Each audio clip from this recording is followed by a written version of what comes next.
everybody, and welcome back to OMB Reviews. I am the critic who is a cynic. Hope you're doing well. And today we're doing a box office preview for this upcoming weekend, which sees the brand new Mark Wahlberg flick, Arthur the King, featuring Mark Wahlberg and dogs. I don't know why, but for some reason I get flashbacks of the SNL episode where it's Mark Wahlberg talking to animals. Hey dog, how's it going?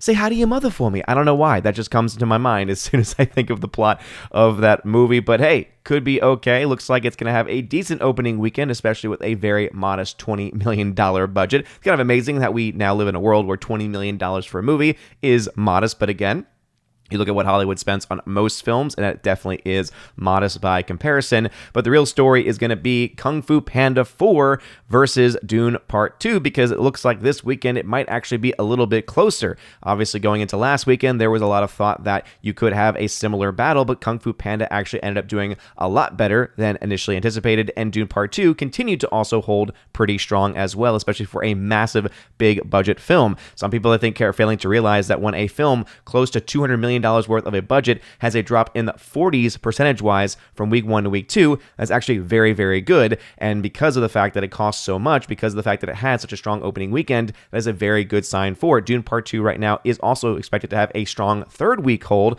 and we'll talk more about that in just a second. Before going any further, though, please make sure you smash that like button, a lot of that fire button, also smash the rumble button as well, and also make sure that you are subscribed to the channel with that bell notification. That way you know every time a video or live stream goes live on the channel. So Box Office Pro really has the only coverage of this weekend, as we had a pretty massive weekend last weekend with a lot of brand new releases covering a lot of different genres. This weekend, we really just have Arthur the King.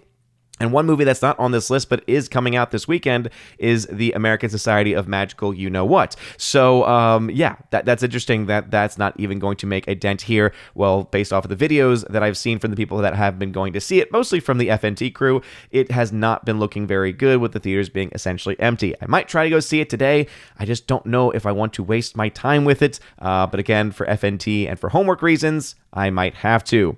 Gary, please don't hurt me. Anyway, Kung Fu Panda 4, $32.9 million second weekend drop there, bringing its total domestic to $109.2 million. So doing pretty well there. Remember, this film cost about $80 million, which is by far the cheapest of any of the Kung Fu Panda movies. We did a look at this actually in my box office breakdown over on geeksandgamers.com about how the Kung Fu Panda box office really isn't as impressive as some people are trying to claim it to be. If you actually, in one case, adjust the numbers for inflation, Kung Fu Panda 4's opening weekend was the second lowest of the franchise rather than being the second highest of the franchise. And if that is not something that you like, if that's something that triggers you because you don't like when people talk about inflation, then you could also look at the average ticket price sales, and you'll see the first film had around 8.3 million tickets sold in its opening weekend domestically, 6 million for the second film, 4.7 million for the third film, and then only 4.4 million for the most recent release. And so you're seeing this is actually the lowest opening, and this is also telling us a lot about the current state of the box office, telling us a lot about the current state of just the general movie-going populace, and also especially about family demographics. This is definitely a lot better than most Disney fare, and I think Kung Fu Panda is going to be in a much better position because, one, it's doing better than most of these more recent Disney kids films, and the more important thing is that it costs so much less than the recent Disney kids films. You think about a film like Elemental from last year costing closer to $200 million versus Kung Fu Panda 4 costing closer to $80 million. There's such a large discrepancy there in overall cost, and so therefore Kung Fu Panda 4 does not need to, one, make nearly as much as what Elemental would have had to make to break even, but also it has a very good chance of actually making some profit. Going to the charts over at OMB Reviews, because we love doing charting here over on OMB Reviews. We can actually look at the current loss gain at this point. So right now, as of the recording of this video, as of the last box office update, it was around $104 million worldwide. Of course, I can try to see if I can update this in real time, but as you all know, sometimes that does not work all that well, and so we'll go ahead and do it. We love doing things live here as well over on OMB Reviews. So let's see if that's going to load up, and we'll give that a second. But again, I think the point is still being made that Kung Fu Panda is definitely doing very well, but not as well as people at Deadline or Hollywood Reporter are going to try to spin it to be. So again, it's doing well, especially for the modern era of the box office, but it's definitely still a far way off. And so yes, $104 million, the last update from thenumbers.com, because I have this connected to the site there.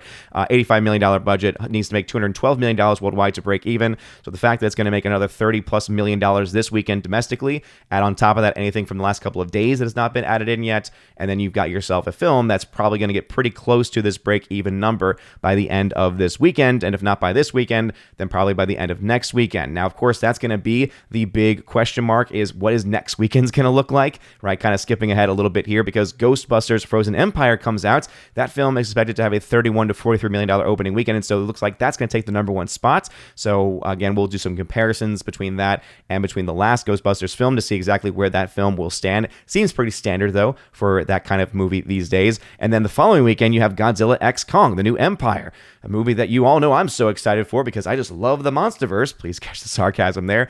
$43 to $56 million. So that's going to have a number one spot at the box office. So you're seeing, right, the next couple of weeks, we definitely have a lot of films that are going to be able to continue to shake up the box office. But as of right now, it's all about Kung Fu Panda 4, but also about Dune Part 2, which is expected to once again take the number two spot, $29.7 million, only dropping 36%. So that's very, very impressive, getting to $200+ million domestically at the box office after only 3 weeks of release. That is just, again, very, very, just darn impressive at this point. As I mentioned, the $20 million budget for Arthur the King is one that I think that it actually has a chance to be able to make back, because that film is expected to take the number 3 spot with $12 million domestically. And so, again, it still has a ways to go in order to break even, but a $12 million domestic start projected based off of a $20 million budget is definitely not the worst start in the world. Let's go over to thenumbers.com just to see exactly what's been going on. As you can see, if you look at the daily charts, Dune Part 2 has actually been performing better, at least according to the first the Wednesday battle between the two.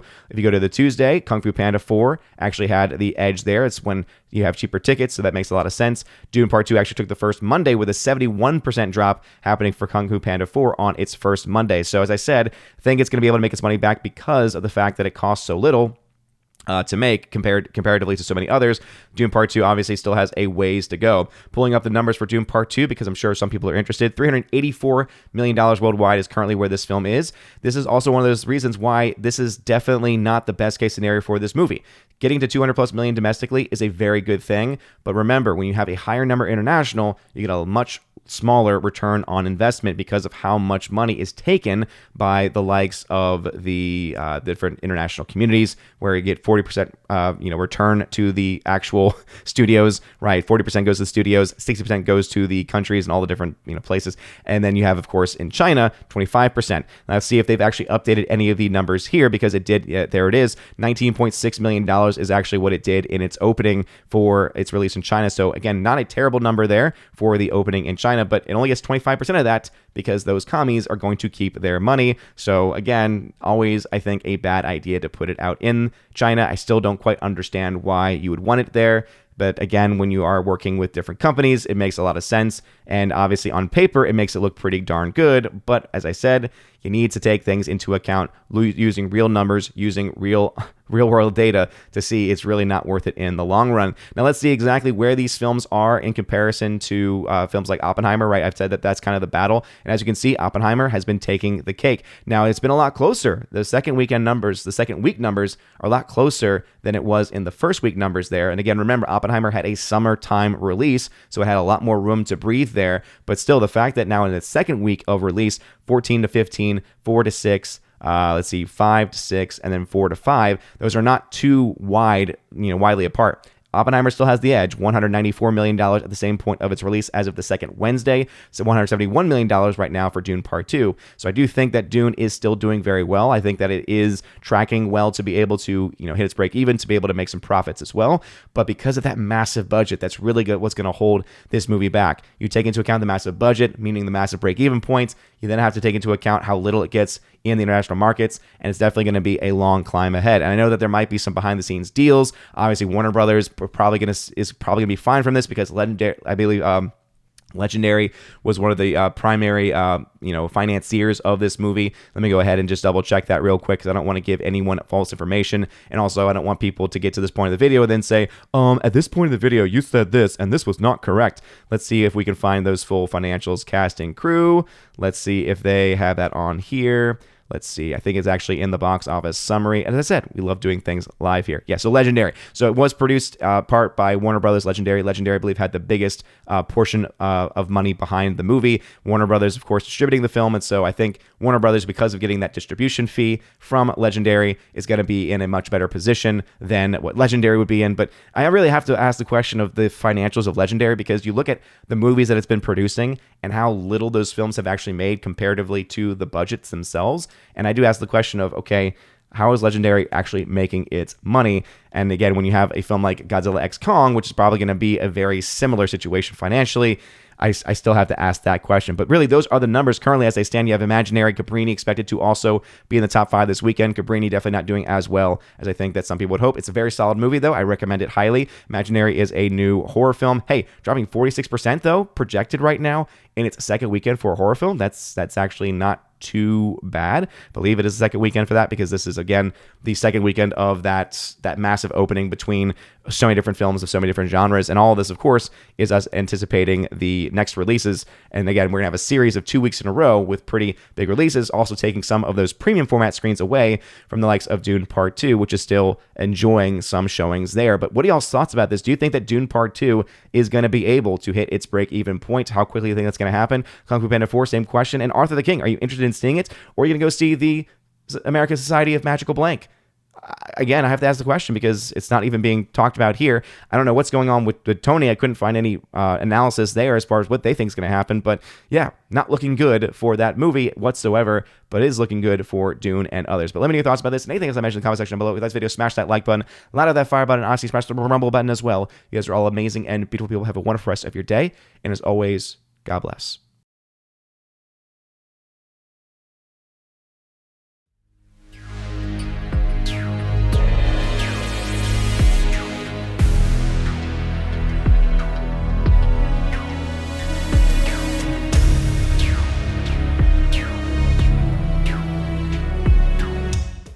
And now for a huge shout out to all of my Chosen of Valhalla members for the month of March, starting off with Father Luca Illich, Rosetta Allen, check out her YouTube channel being Eagle Rider. Miss Mon Muses, check out her YouTube channel as well by the same name. Matt317, check out his Twitch channel by the same name. Mr. Roy and the K-Man, check out the K-Man's website at xtheboundaries.co. If you want your name shouted out at the end of every live stream and video, or if you want your name listed at the end of every live stream and video, make sure to check out the top link in the video description on how you can find out where to join on Patreon, Subscribestar, YouTube channel memberships, pretty much anywhere that you can think of that you would have as a mainstream source to be able to support the channel. You have the means to do so, and you get also special perks like having access to an exclusive podcast that I do every single month, access to a giveaways channel that I host on my Discord channel, and also, of course, the ability to have your channel shouted out at the end of every single live stream. You guys are all amazing and beautiful people. Have a wonderful rest of your day,